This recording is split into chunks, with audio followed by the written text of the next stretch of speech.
Buenas tardes, les presento a ustedes el capítulo número 4 de mi recorrido por el pensamiento de China. Vamos a hacer una pequeña introducción recapitulando lo que hemos visto hasta ahora. Se había dicho que tradicionalmente se establecen en la mayoría de las fuentes o historias de la filosofía, y si es que lo incluyen, 5 corrientes o escuelas principales del pensamiento chino: el confucianismo, el taoísmo, el budismo y las dos que presentamos el día de hoy, que es el moísmo y el ejismo, o también conocida como legalismo. Estas escuelas no son las únicas. Hubo muchas escuelas durante el periodo de estas dinastías, incluso se modificaron algunas bases y se convirtieron en religiones, o bien se combinaron unas con otras. Así, por ejemplo, en la obra Viaje al Oeste que mencioné anteriormente, hallamos una compleja mitología y un panteón sumamente abundante de dioses tomados de la religión taoísta, una vez que se convirtió en religión, y del panteón del budismo, una vez que se divinizó al Buda histórico que conocemos como Siddhartha Gautama. Por ello no es fácil analizar de manera tan separada estas distintas corrientes, porque hubo influencias de una en otras y con el paso del tiempo se volvieron religiones, aunque en estos capítulos que vamos a hacer vamos a separar lo que fue filosofía de lo que fue religión, pero nunca es posible separarlo del todo. Es por ello que la mayoría de las historias de la filosofía, como las hechas por Copleston, Julián Marías y Will Durant, no incluyen el periodo de China ni de India como filosofía, porque pertenece más a una etapa donde había pocas ideas en sí basadas en el uso de la razón para explicar el origen del mundo.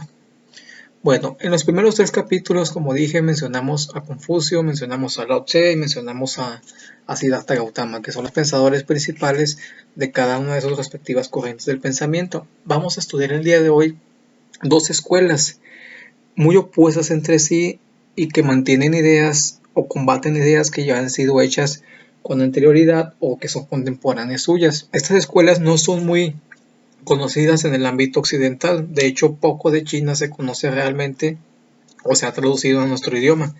Si acaso se encuentra información en el idioma inglés, pero en español no hemos encontrado, a pesar de toda la búsqueda, más que obras completas de Confucio, el Tao Te Ching de Lao Tse y el Xuanzi del autor homónimo. Pero aquí en este caso no tenemos obras directamente extraídas de sus fuentes. Todo lo que tenemos son resúmenes, ya sea en inglés o muy poca y demasiado poca información en español. Vamos a empezar entonces con el moísmo.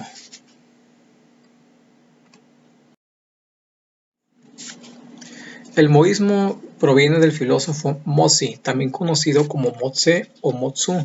Es un filósofo al que la tradición lo hace nacer el mismo día que muere Confucio, y muestra cierta tendencia a criticar las ideas básicas de Confucio en lo que respecta a los rituales demasiado estrictos o demasiado apegados a la ley que enseñaba Confucio a sus discípulos.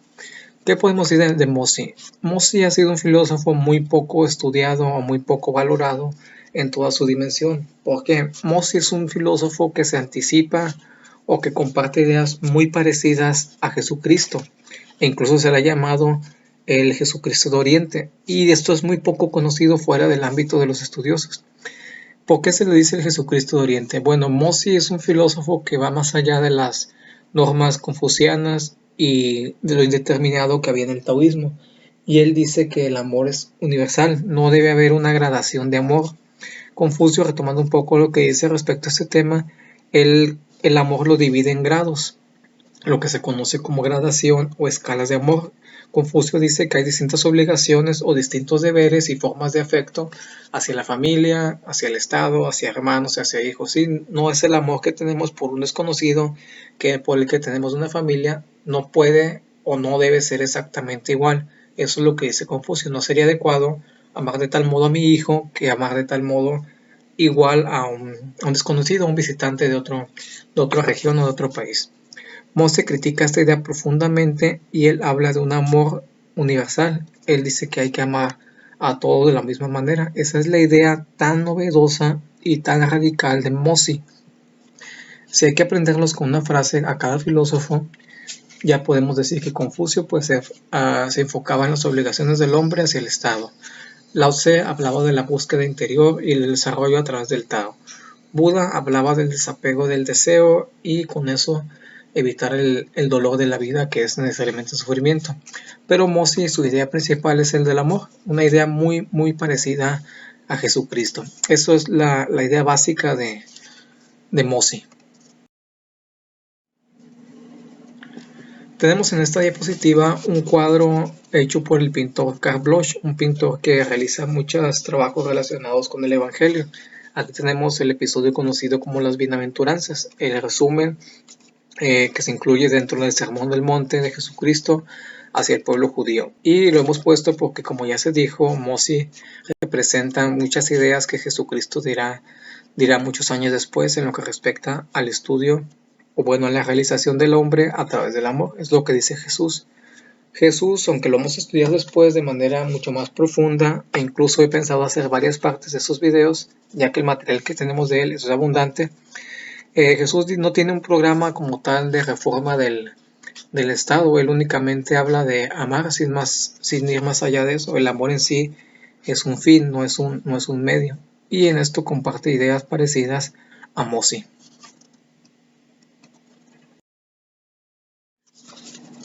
Bien, en esta imagen tenemos un grabado de John Stuart Mill, un filósofo que pertenece junto con Jeremy Bentham a la corriente utilitarista. ¿Qué dice el utilitarismo? El utilitarismo es una doctrina o una escuela filosófica que habla de que todo debe hacerse en base a los fines, en base a los beneficios que nos reporta determinadas acciones. Y esto lo hemos puesto porque también guarda parecido con el filósofo Mozi. Es decir, todo lo que hagamos no es en sí por ética o como un medio, sino debe hacerse con un fin. Es la idea novedosa que introduce Mozi y que guarda parecido con John Stuart Mill.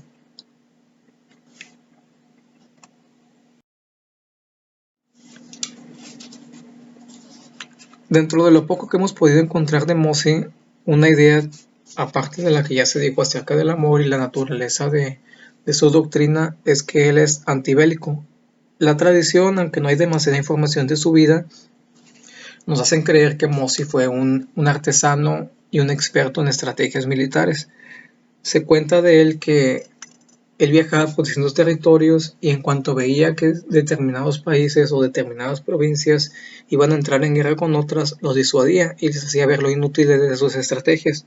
Él se ponía a discutir con militares y realmente contradecía todas sus teorías, y haciendo simulaciones de juegos de guerra, él siempre ganaba. Decía que siempre había una manera de contraatacar a sus estrategias, pero él odiaba profundamente la guerra y la rechaza como cualquier forma de realización o de desarrollo.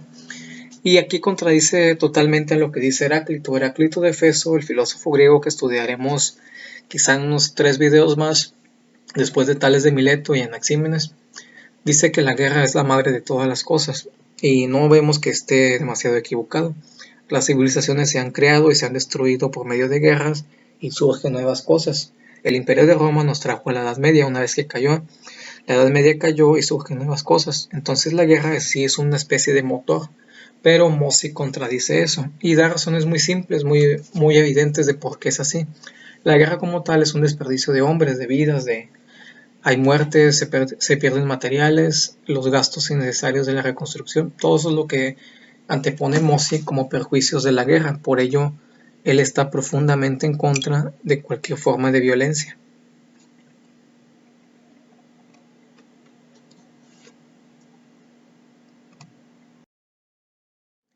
Bien, lo anterior entonces nos sirve para hacernos una idea bastante breve, como ya se dijo, debido a la escasez de información, de lo que es el moísmo y de su filósofo principal, Mo-Tse o Mozi. Podemos concluir entonces respecto a él que es un filósofo que contraataca a Confucio, que va más allá de su moral y la supera ampliamente. Incluso Mencio, uno de los discípulos más importantes de Confucio, reconoce que Mozi supera ampliamente en su moral a Confucio y a Lao Tse. Ellos anteriormente únicamente hablaban en sí del amor hacia distintas formas, con distintos tipos de amor, pero aquí Mozi va mucho más allá, muestra un espíritu mucho más amplio y mucho más tolerante hacia todos los tipos de hombres. Entonces Mozi, su idea es el amor contradice a Confucio en sus demasiados apegados rituales a la tradición, a la ley y a los libros que ya estaban escritos anteriormente por los sabios de la antigüedad, y da un paso más allá, ataca la guerra. Él dice que el hombre debe ser virtuoso, debe amar a sus semejantes. Eso es entonces lo que pretendemos saber de Mose, y es a todo lo que podemos llegar con la información que hemos obtenido en las escasas fuentes de información que tenemos de él. Bien, la segunda corriente, como ya se dijo en el video, es la conocida como legismo o legalismo. Y bueno, el nombre lo está indicando en el prefijo, viene de la observancia de la ley. Esta corriente es profundamente materialista y muestra una visión totalmente práctica. Es utilitarista, pero no en el sentido de Mose. Aquí a lo que le interesa a estos filósofos es usar al hombre como un medio para mantener un estado fuerte. Dos pensadores son principalmente los que pertenecen a esta corriente. Son Chan Yan y son Han Fei o Han Feizi. Sí, no tenemos en sí una adecuada traducción de estos nombres, así que vamos a dejarlo como Han Fei. Han Fei es el principal filósofo, pero vamos a decir algunas palabras de Chan Yan, lo poco que hemos encontrado. En base, su idea o su filosofía es una visión de ciclos, y él establece sus principales actividades como motor de todas las civilizaciones, que son la agricultura y que son la guerra. Él lo explica de manera muy simple. En épocas de paz, la agricultura es el motor de la sociedad, es decir, se prepara la tierra, se siembran las semillas, se cosecha y en sí se fabrican los productos necesarios para la vida, en base a las semillas que se han cosechado y a lo que los hombres han trabajado. Eso es lo que dice que pasa en la época de paz. Pero por diversas razones, y hay que recordar que en la antigüedad la guerra era una actividad muy común, la guerra viene a acabar con todo esto. Lo que se cosechó en la agricultura se gasta en provisiones durante la guerra y así se vuelve a comenzar. Es un ciclo de agricultura y de guerra, de épocas de paz y épocas de conflicto. Eso es lo que dice Chan Yan. Él también habla y guarda una gran similitud que vamos a analizar más detalladamente con el pensador Nicolás Maquiavelo. Maquiavelo, y que va a tener un video propio, él escribe una obra llamada El Príncipe, una obra profundamente influyente porque incluye una teoría política acerca del miedo. Él dice que el miedo es preferible al amor, porque el miedo mantiene a los rebeldes, a los súbditos a cierta distancia de su gobernante o de su rey, y le guardan respeto. En cambio, si le guardan solamente amor, el amor se pierde. Esta es la idea que guarda Nicolás Maquiavelo, y aquí ya Chan Yan varios cientos, bueno, un par de milenios atrás ya desarrollaba diciendo que se debe tener en miedo a la población. El gobernante debe mantener a la población con miedo y debe mantenerla ocupada.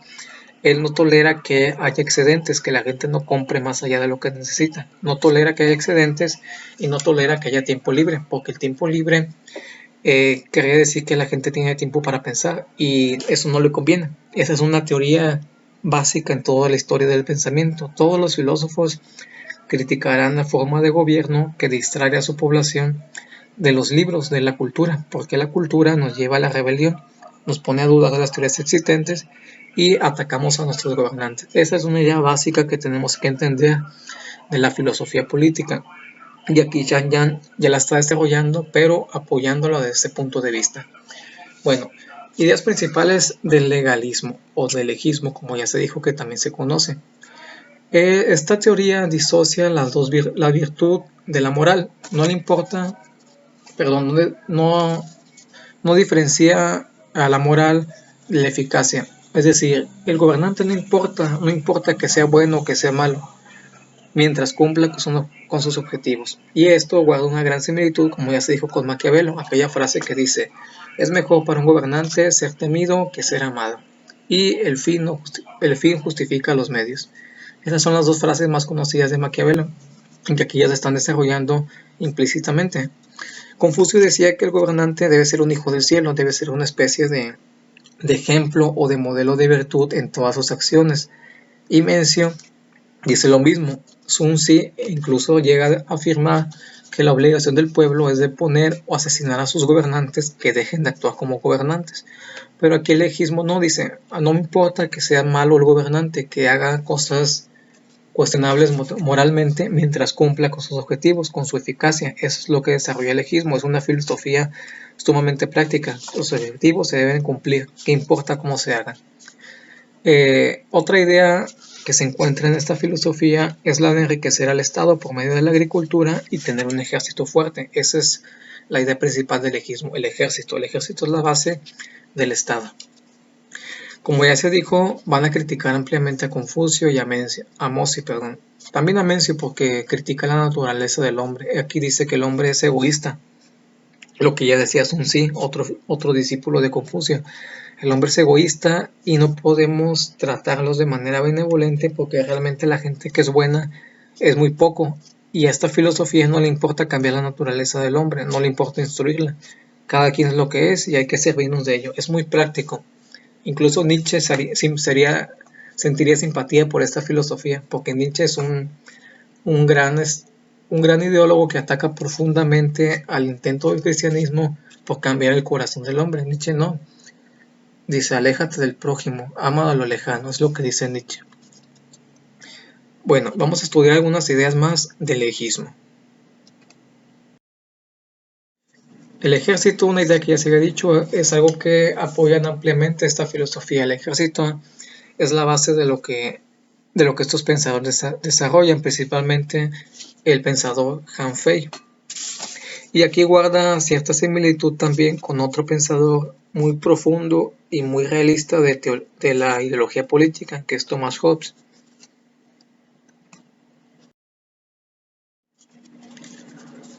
Bueno, ya se dijeron algunas palabras de Maquiavelo, vamos a decir algunas ahora de Thomas Hobbes. Él es un escritor que desarrolla una teoría política en un libro llamado El Leviatán.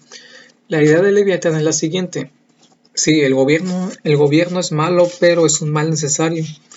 La anarquía que se desarrollaría de no tener ninguna forma de gobierno resultaría en un fracaso. La anarquía llevaría a los hombres básicamente a la barbarie. Y es una teoría que yo comparto, muy personalmente yo comparto. Personalmente he sido testigo de los males que provoca la falta de un gobierno, los males que provoca la falta de un sistema de justicia y los males que resultan de tomar la justicia por nuestra propia mano. Entonces, aquí el egismo dice que hay que tener un gobierno fuerte y Thomas Hobbes dice que hay que tener un gobierno fuerte o que combata la anarquía. No es preferible tener un mal gobierno a no tener ninguna forma de gobierno. Y bueno, aquí tomando un poco también Oscar Wilde en su obra titulada, es un ensayo titulado El alma del hombre bajo el socialismo, dice que todas las formas de gobierno son fracaso. La monarquía, la oligarquía o la democracia, cualquiera de ellas. Aristóteles más adelante que estos pensadores chinos desarrollarán en su obra política las distintas formas de gobierno y sus contrapartes que suceden cuando se degrada esta forma de gobierno y llega a ciertos males.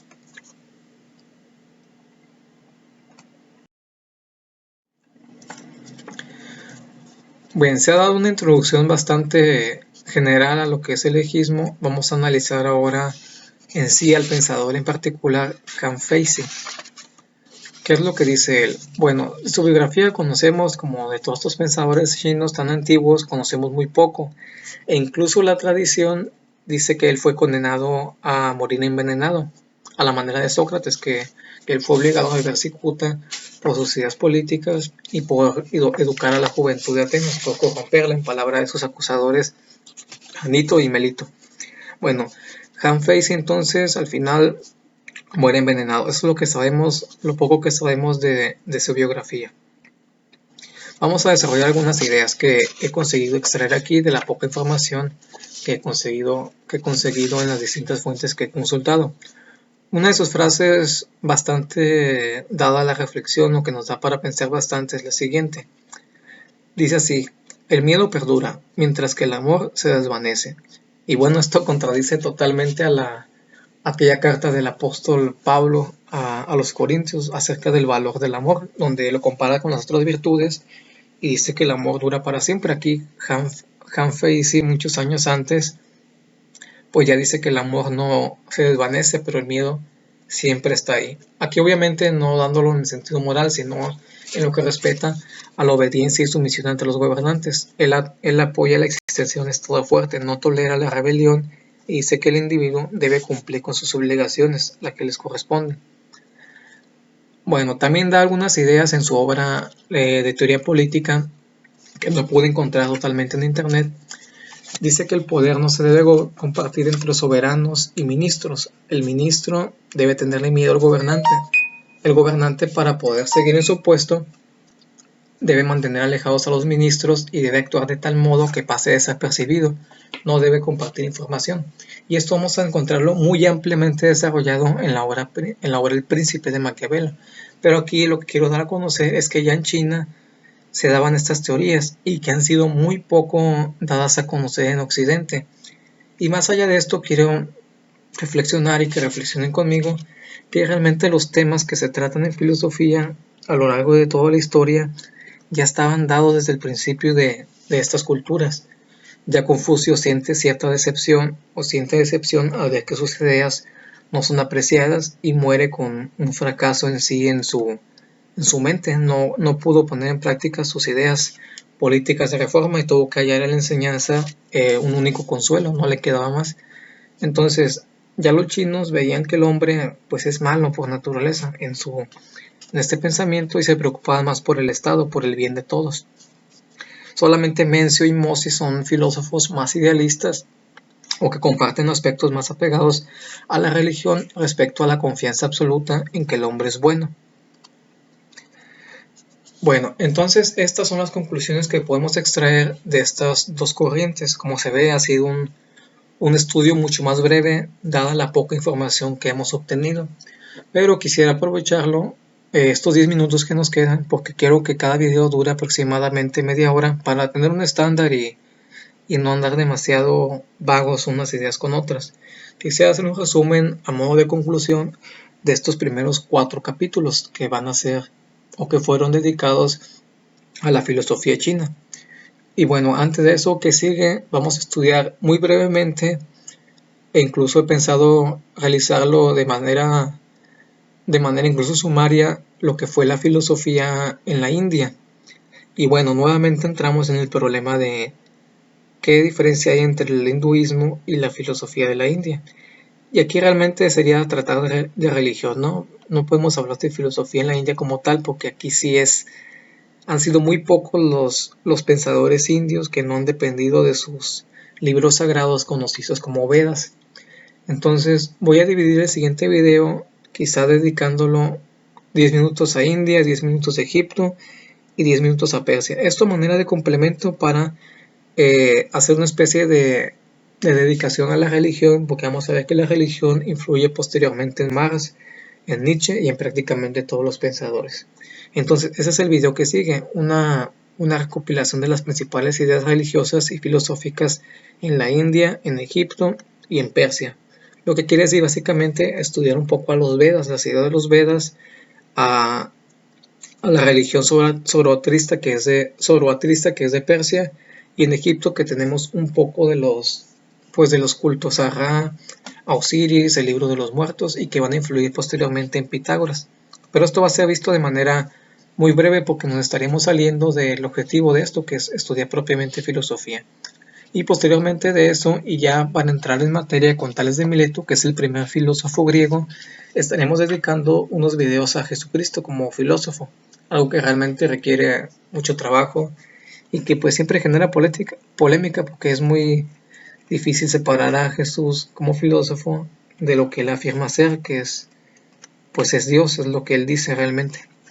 Pero bueno, a modo de conclusión entonces, China basó su filosofía en sus ideas de la naturaleza. En China tenemos una idea panteísta acerca de la naturaleza del mundo. No existe para ellos dioses como tal y la naturaleza es el mismo mundo espiritual. No distinguen entre el mundo sensible y el mundo espiritual, como posteriormente se hará con Platón. Ellos ven a la naturaleza como parte de un todo. Otra idea es que ellos no tienen el concepto de bien y de mal, ambos se complementan, lo que será profundamente desarrollado por el taoísmo. Y bueno, conclusiones de Confucio. Él retoma las tradiciones de sus antepasados. Ya había Bueno, ya se hablan de los 9 libros clásicos de China, de los 4 clásicos y de los 5 clásicos que Confucio retoma y comenta, y sus analectas surgen de los comentarios a estas tradiciones, principalmente en lo que respecta al culto de los antepasados, el respeto a las personas que guardan luto, y en general unas normas bastante sabias de cómo vivir, pero Confucio se centra únicamente en el aspecto material y no da una opinión demasiado amplia sobre la muerte. Eso es lo que dice Confucio. Tuvo 2 discípulos que son Mencio y que son Sun Tzu. Ambos dan teorías opuestas acerca de la naturaleza humana. Mencio dice que el hombre es bueno por naturaleza y hay que fomentar esta virtud, pero ya está en sí implícita como una semilla esperando crecer. Eso es lo que dice Mencio. Su obra, llamada de manera homónima a su nombre, no la ha encontrado, pero desarrolla la teoría pues de la benevolencia del hombre. Sun Tzu, por el contrario, del cual hay menos información aún en español, él dice todo lo contrario, que el hombre es malo por naturaleza, pero no cae en el pesimismo por ello. Él dice que la educación es la llave para cambiar al hombre y hacerlo moralmente aceptable para la sociedad. Eso es entonces lo que dice la escuela confuciana. Tuvo más discípulos, tuvo más libros, pero esas son las ideas generales. La educación del hombre dentro de un estado para cumplir con obligaciones sin preocuparse demasiado por el mundo más allá, más el mundo trascendente. El taoísmo fue el segundo capítulo y bueno, es el complemento a la filosofía de Confucio. Aquí dejamos de lado el materialismo y entramos plenamente en unas ideas mucho más trascendentes y mucho más reveladoras sobre la vida, sobre la muerte. Sus pensadores principales fueron Lao Tse y Chuang Tzu, o Chan Tzu, también conocido con ese nombre. De Lao Tse no se conoce verdadera certeza histórica de que haya respirado sobre el mundo alguna vez.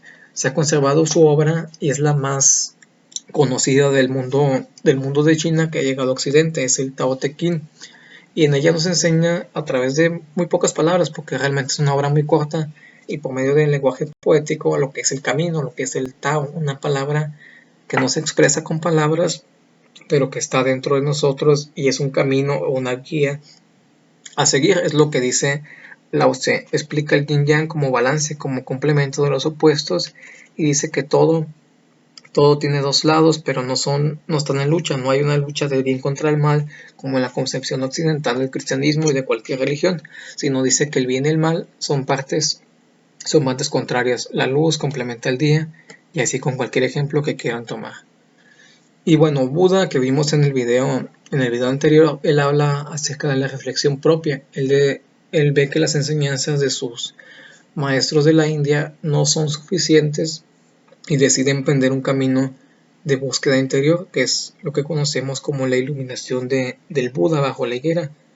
Analiza la naturaleza del hombre por medio del sufrimiento y ve que el sufrimiento tiene su raíz en el deseo, en el apego hacia las cosas. Propone un programa de vida y con el paso del tiempo el budismo se convirtió en una religión muy influyente en China, pero desapareció prácticamente de la India. También con el paso del tiempo se tendió a divinizar a la persona histórica de Buda y se le atribuyeron muchos milagros, muchas acciones sorprendentes y sobrenaturales. Actualmente el budismo se ha dividido en muchas ramas a la semejanza de un árbol y perdió ya en la mayoría de las escuelas la esencia original de lo que decía Siddhartha Gautama. Y bueno, tenemos los pensadores de este video que hablan de la naturaleza del hombre a través de la bondad. El desarrollo del hombre debe ser a través del amor hacia todos los tipos de hombres, independientemente de nuestra relación con ellos, y rechaza la guerra como constructora de algo bueno. Por el contrario, la filosofía legista con Han Feizi es muy práctica y se centra en la construcción de un estado fuerte cuyo motor o cuya fuerza principal sea el ejército, y ve únicamente a los individuos como medio para la obtención de fines. Esto es todo lo que dice la filosofía legista.